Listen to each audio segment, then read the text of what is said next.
Bonsoir Marion Maréchal Le Pen. Soyez la bienvenue. Madame la députée. Députée du Vaucluse, on enclenche le chrono pour 20 minutes. Je crois que vous souhaitiez d'abord parler d'immigration. Oui, mais je veux dire d'ailleurs, j'ai été interpellée pendant l'émission par une de vos réflexions, puisque vous disiez que vous considérez que le racisme structurel existe en France. Il va falloir que vous me précisiez ça, Monsieur Juppé, parce que j'espère que vous ne considérez pas qu'il y a un racisme intrinsèque à la population française. En cela, d'ailleurs, vous participeriez du discours culpabilisant permanent un petit peu de nos élites. Et dans ce cas-là, j'aurais envie de vous répondre la phrase de Bossuet, vous savez, qui dit « Dieu rit de ceux qui déplorent les effets dont ils chérissent les causes ».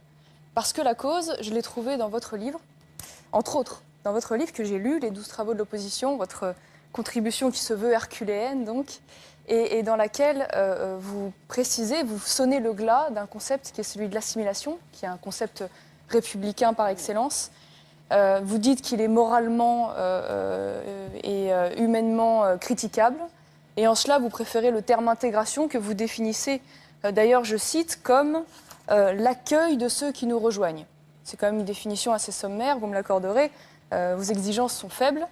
Et en cela, j'ai cru reconnaître une fascination qui me paraît un petit peu dépassée, je vous l'avoue, pour un modèle qui a été appliqué d'ailleurs au Canada, en Angleterre, mais aussi en France par la droite et la gauche depuis des années, qui est celui du multiculturalisme, qui est celui, ce qu'on appelait des accommodements raisonnables, vous devez connaître cela, et dont aujourd'hui on mesure l'échec.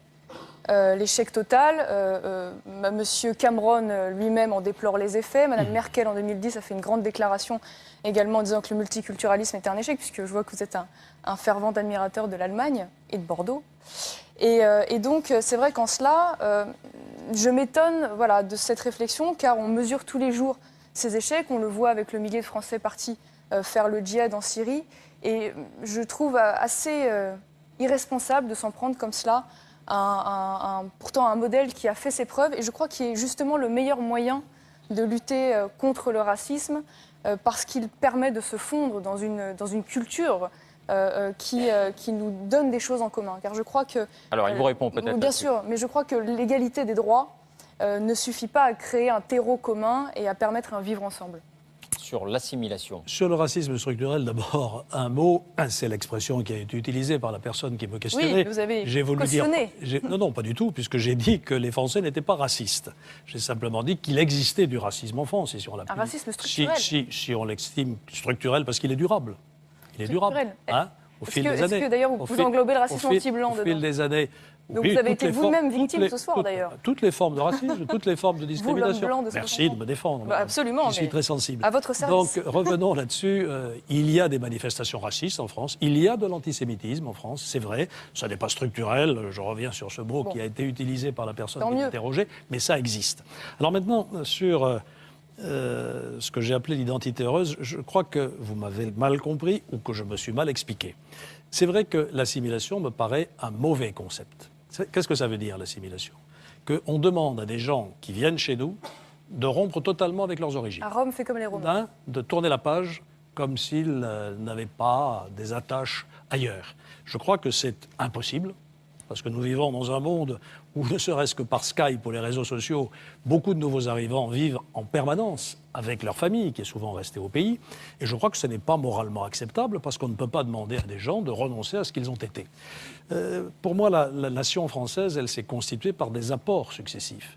Nous ne sommes pas les descendants de la Gaule chevelue ou de Clovis. Hein. Au XIXe siècle, la population française s'est enrichie d'apports considérables.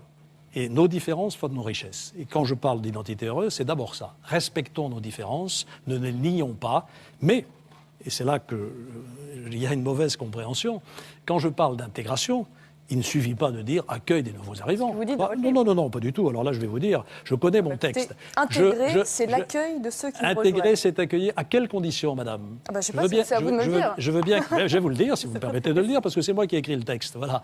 À condition que quoi ?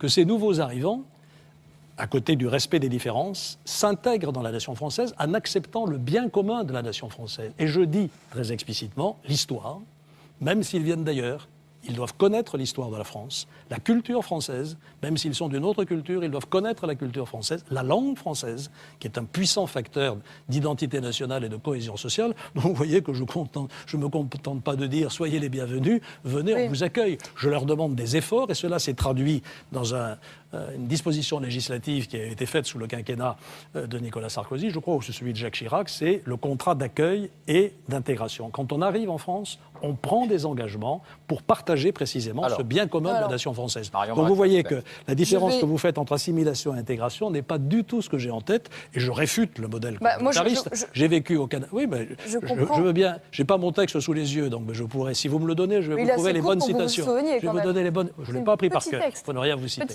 Hein, mais si vous me le donnez, je vous retrouverai les bonnes phrases. Cherchez l'idée de bien commun et d'unité nationale. Vous le trouverez. Non, mais voilà, j'entends ce que vous dites, mais je suis néanmoins en désaccord avec vous, car je considère que le concept d'assimilation n'est pas du tout dépassé, qu'il a fonctionné contrairement à ce que vous avez dit.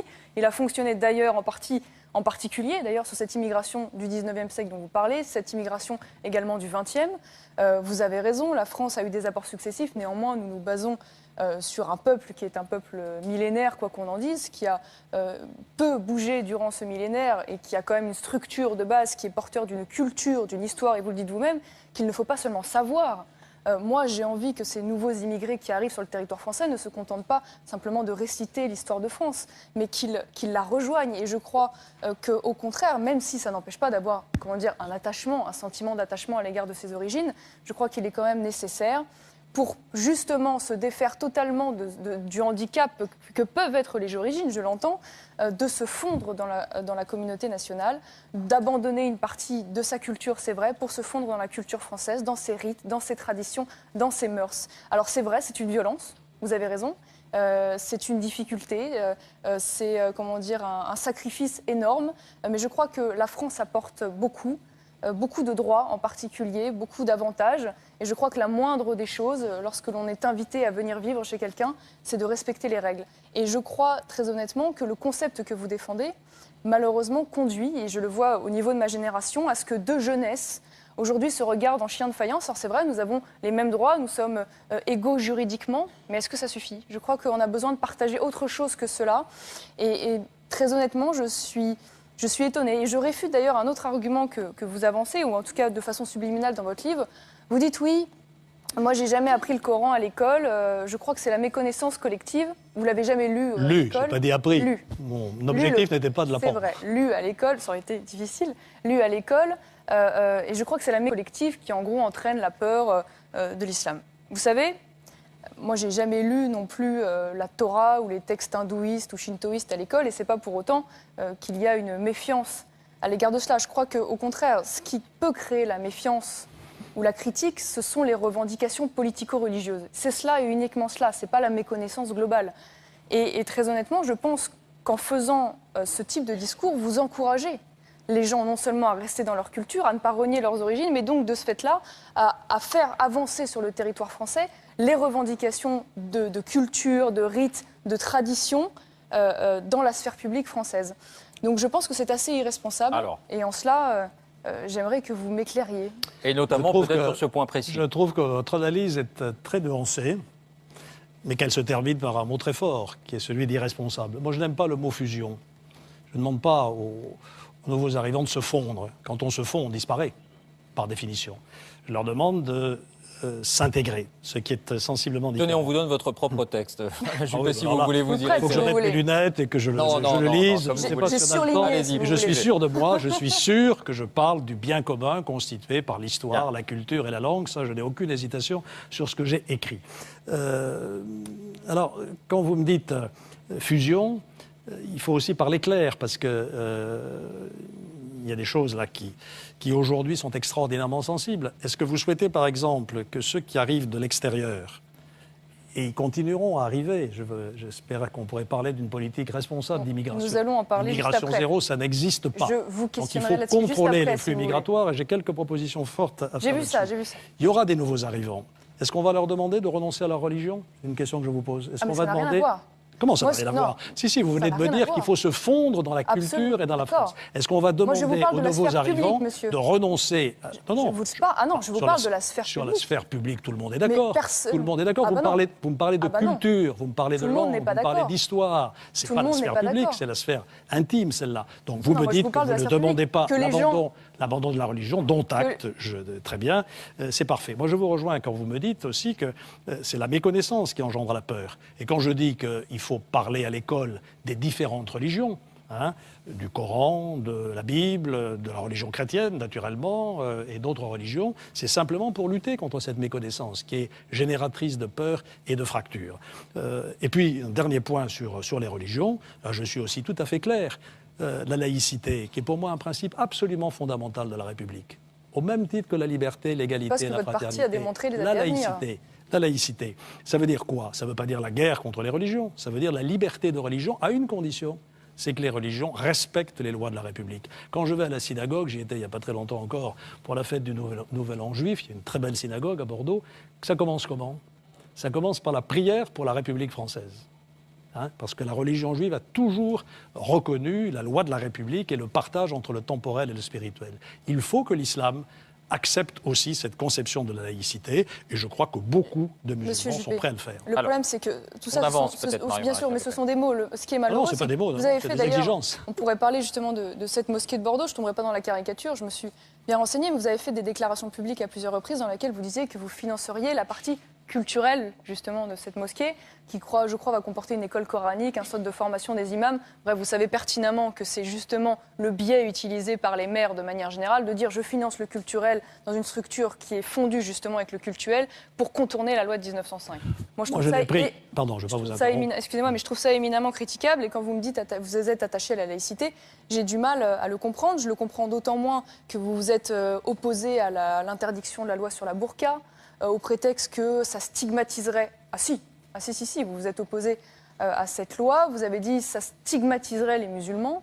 Or, je crois que c'est une réflexion éminemment critiquable parce que je crois que les musulmans modérés attendent de nous justement que nous prenions des mesures et que craindre de stigmatiser les musulmans sous prétexte qu'on lutterait justement contre des dérives radicales, ce n'est pas leur rendre service à eux. D'autant plus que cet argument tomberait si demain on s'opposait à la répudiation des femmes aux tribunaux islamiques. On ne va pas quand même s'arrêter sous prétexte qu'on va stigmatiser les musulmans. Mais vous vouliez parler... Je peux vous répondre là-dessus, bien madame, sûr, si vous me permettez. bien sûr. D'abord, sur la mosquée, moi je pars d'un principe très simple. Les catholiques ont des églises, les musulmans ont des temples, les juifs ont des synagogues. Mais c'est l'histoire qui fait Il y a ça. même un temple... Pas les pouvoirs publics qui doivent s'occuper Pardon de ça. Alors, parfois, ça a été les pouvoirs publics, avant la loi de 1905. Oui, mais en Enfin, l'occurrence, n'en on plus est là. propriétaire. Absolument. Différent. Et l'État est encore propriétaire d'un Oui. grand nombre de lieux de culte ce que catholiques. je Bon, vous dis. le problème n'est pas là.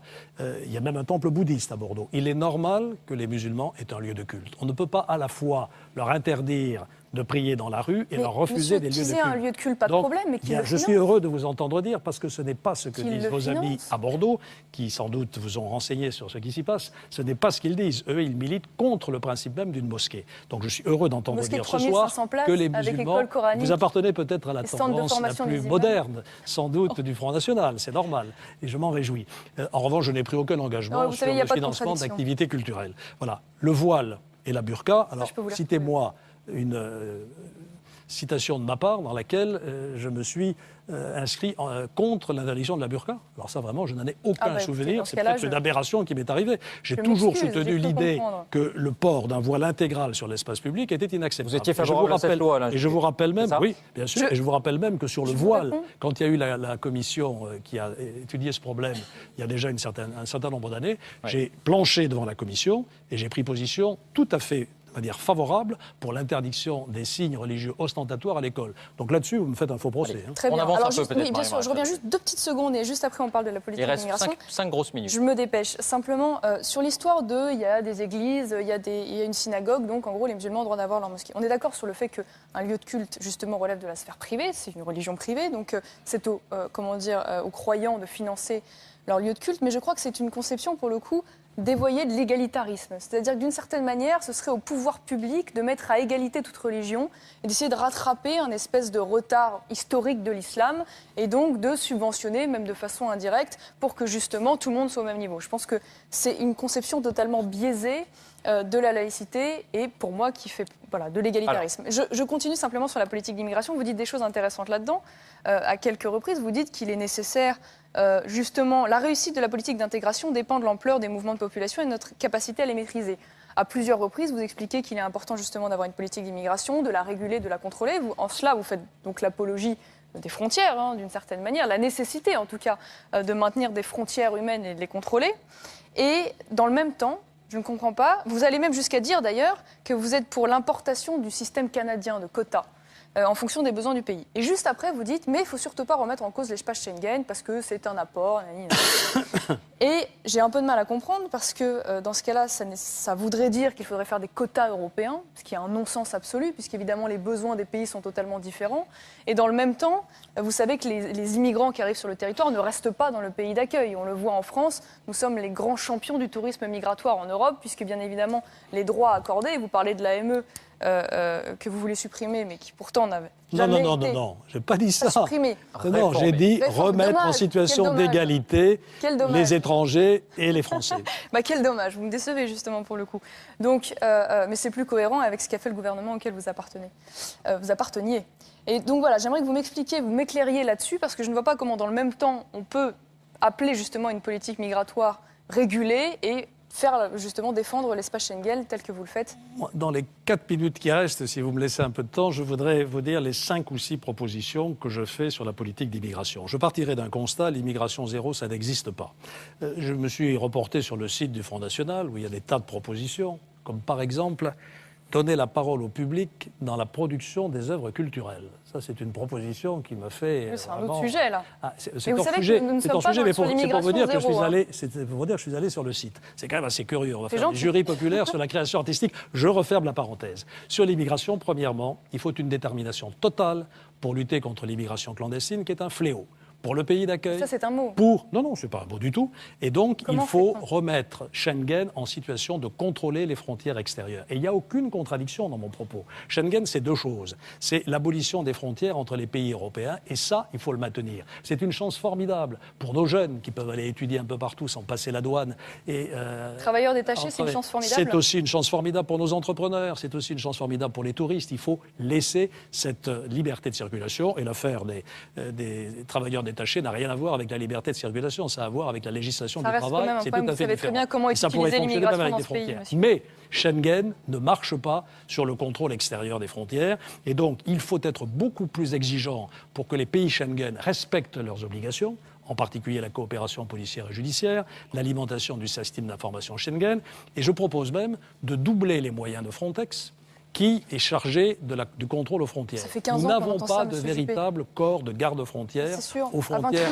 Pour l'instant, Frontex a 85 millions d'euros pour l'ensemble des frontières de l'Union européenne. Il ne faut pas s'étonner que ça marche pas. C'est une proposition. Première proposition. Deuxièmement, il y a l'immigration professionnelle. Et là, contrairement à ce que vous dites, c'est une compétence française. Je propose que chaque année, le Parlement vote un quota de personnes autorisées à venir travailler en France, l'immigration est familiale, comme le fait le Canada. Ce n'est pas l'immigration familiale. Je vais y venir. Je vous parle de l'immigration professionnelle. Nous avons besoin de certains professionnels. Il faut dire lesquels et de quelles qualifications. Troisièmement, le regroupement familial. Il faut l'encadrer davantage. Nous avions pris des dispositions en ce sens, notamment pour s'assurer que ceux qui arrivent parlent le français, etc. Quatrièmement, il y a le droit d'asile. Aujourd'hui, c'est une passoire. L'asile n'est pas fait pour contourner l'immigration professionnelle, il est fait pour accueillir des gens qui sont persécutés dans leur pays. Et vous savez parfaitement, puisque vous connaissez très bien toutes ces questions, qu'aujourd'hui, 80% des demandeurs d'asile sont déboutés parce que leur demande n'est pas recevable après une procédure très compliquée d'appel. Qu'est-ce qui se passe ? Ils restent sur le territoire national dans une situation de non-droit. Eh bien ça, c'est pas possible. Il faut réformer le droit d'asile, il faut accélérer les procédures, et il faut faire entendre très clairement à l'extérieur... C'est ce qui est en train d'être fait, théoriquement. Il y a une loi bientôt qui va passer. C'est pas encore fait. Mais cette loi, elle augmente les droits des demandeurs d'asile. Elle veut raccourcir les délais, mais en même temps, elle augmente leurs droits. Il faut un message très fort à l'étranger en disant que nous n'accepterons pas que le droit d'asile soit détourné de sa vocation. Et je termine enfin, un dernier point, c'est ce qu'on appelle les obligations de quitter le territoire national. Quand quelqu'un est en situation illégale ou qu'il a commis des délits, je parlais tout à l'heure des Roms. Qu'est-ce qu'on constate dans les squats de Rome? Il y a des gens qui sont intégrables et on essaye de les intégrer. Et puis, il y a des trafics de prostitution, il y a des trafics de métaux, etc. Et ces gens font l'objet d'une obligation de quitter le territoire. Or, ces obligations ne sont pas sanctionnées. Depuis 25 ans. Jamais. Et tout particulièrement C'est ce que depuis j'allais 2 dire. ans. On est passé de 37 000 Oh, il y à a pas de 21 000 différence. en 2 ans. Et donc, il faut reprendre une Il y a pas de politique efficace. Monsieur- Il faut que ces mesures soient mises en application et qu'elles ne restent pas théoriques. Monsieur Juppé. Voilà comment je conçois la J'entends, politique de mais le problème, c'est l'immigration. que vous êtes ministre depuis 86. Vous avez eu beaucoup de postes. non, vous il y a avez- eu des interruptions. Oui, c'est vrai, Interruptions. il y a eu des interruptions, mais vous êtes quand même ministre Hélas. depuis 86. Vous avez également été Premier ministre. Le discours que vous tenez, il a été tenu, y compris par le RPR des années 80 et même M. Chirac à une certaine époque, sans que strictement rien ne soit fait. La vérité, c'est qu'on continue à avoir des flux migratoires droite ou gauche confondus d'ailleurs, y compris avec Nicolas Sarkozy, de 200 000 entrées légales par an, de 100 000 naturalisations. Or, vous dites dans votre livre, l'intégration n'est pas possible si on ne contrôle pas un minimum les flux. Je suis d'accord avec vous. Et le problème, c'est que dans ce que vous êtes en train de me dire, c'est que l'Europe nous empêche justement de réformer cela parce que vous savez qu'une grande partie du droit de l'immigration est fait entre autres par la Cour européenne des droits de l'homme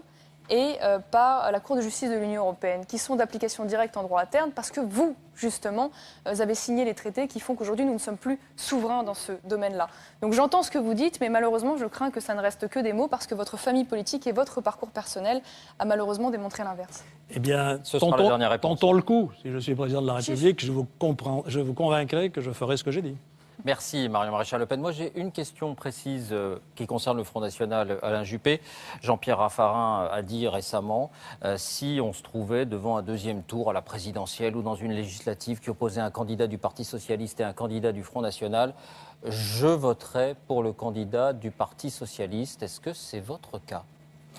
Je refuse de me mettre dans ce cas de figure. Non, Pourquoi? non, nous serons présents au deuxième tour de l'élection présidentielle. Oublions C'est la clair. présidentielle, parlons Voilà. des législatives. Eh bien, nous serons présents au deuxième tour aussi. D'ailleurs, il n'y a jamais eu d'alliance entre le Front National et... Non, mais Non, ça... c'est une vraie question. Il y a eu là. des C'est alliances une entre vraie le- question. Non, c'est pas une question, RPR, c'est pas une l'UMP, question le pour PS, aujourd'hui. C'est une vraie Moi, j'ai question toujours politique. dit que ça dépend de la personnalité du candidat socialiste. Si c'est un extrémiste de la gauche, je ne sais trop quoi, extrêmement rouge, etc., ça me pose un problème. Si c'est un social-démocrate, ça m'en pose moins. Merci Marion Maréchal Le Pen pour cet échange. On se dirige vers la conclusion tout de suite. Le droit de suite et le sentiment, le vote de notre panel.